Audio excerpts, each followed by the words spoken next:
السلام علیکم۔ حضرت عمر رضی اللہ جن کے پاک نام پر آج مسلمانوں کو فخر ہے اور جن کے جوش ایمانی سے آج 1300 برس بعد تک کافروں کے دلوں میں خوف ہے، اسلام لانے سے قبل مسلمانوں کے مقابلہ اور تکلیف پہنچانے میں بھی ممتاز تھے۔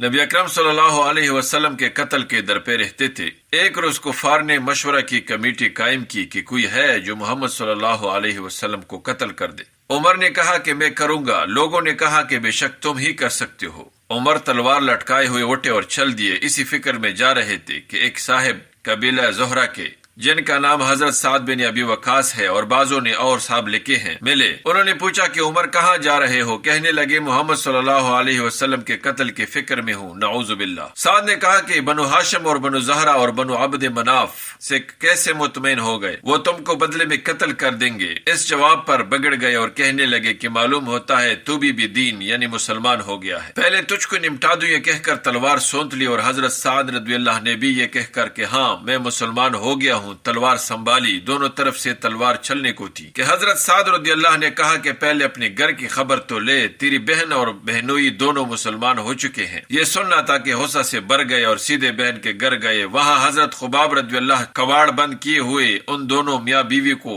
قرآن شریف پڑھا رہے تھے۔ حضرت عمر نے کواڑ کھلوائے۔ ان کی آواز سے حضرت خباب رضی اللہ تو جلدی سے اندر چھپ گئے اور وہ صحیفہ بھی جلدی میں باہر ہی رہ گیا جس پر آیات قرآنی لکھی ہوئی تھی۔ ہمشیرہ نے کواڑ کھولے۔ حضرت عمر کے ہاتھ میں کوئی چیز تھی جس کو بہن کے سر پر مارا، جس سے سر سے خون بہنے لگا، اور کہا کہ اپنی جان کے دشمن تو بھی بے دین ہو گئی۔ اس کے بعد گھر میں آئے اور پوچھا کہ کیا کر رہے تھے اور یہ آواز کس کی تھی؟ بہنوئی نے کہا کہ بات چیت کر رہے تھے۔ کہنے لگے کیا تم نے اپنے دین کو چھوڑ کر دوسرا دین اختیار کر لیا؟ بہنوئی نے کہا کہ اگر دوسرا دین حق ہو تب۔ یہ سننا تھا کہ ان کی داڑھی پکڑ کر کھینچی اور بے تحاشا ٹوٹ پڑے اور زمین پر گرا کر خوب مارا۔ بہن نے چھڑانے کی کوشش کی تو ان کے منہ پر ایک تمانچہ اس زور سے مارا کہ خون نکل آیا۔ وہ بھی آخر عمر ہی کی بہن تھی۔ کہنے لگی کہ عمر ہم کو اس وجہ سے مارا جاتا ہے کہ ہم مسلمان ہو گئے۔ بے شک ہم مسلمان ہو گئے ہیں، جو تجھ سے ہو سکے تو کر لے۔ اس کے بعد حضرت عمر کی نگاہ اس صحیفے پر پڑی جو جلدی میں باہر رہ گیا تھا، اور غصے کا جوش بھی اس مار پیٹ سے کم ہو گیا تھا، اور بہن کے اس طرح خون میں بر جانے سے شرم سی بھی آ رہی تھی۔ کہنے لگے کہ اچھا مجھے دکھلاؤ یہ کیا ہے؟ بہن نے کہا کہ تو ناپاک ہے اور اس کو ناپاک ہاتھ نہیں لگا سکتے۔ ہر چند اصرار کیا مگر وہ بے وضو اور غسل کے دینے کو تیار نہ ہوئی۔ حضرت عمر نے غسل کیا اور اس کو لے کر پڑھا۔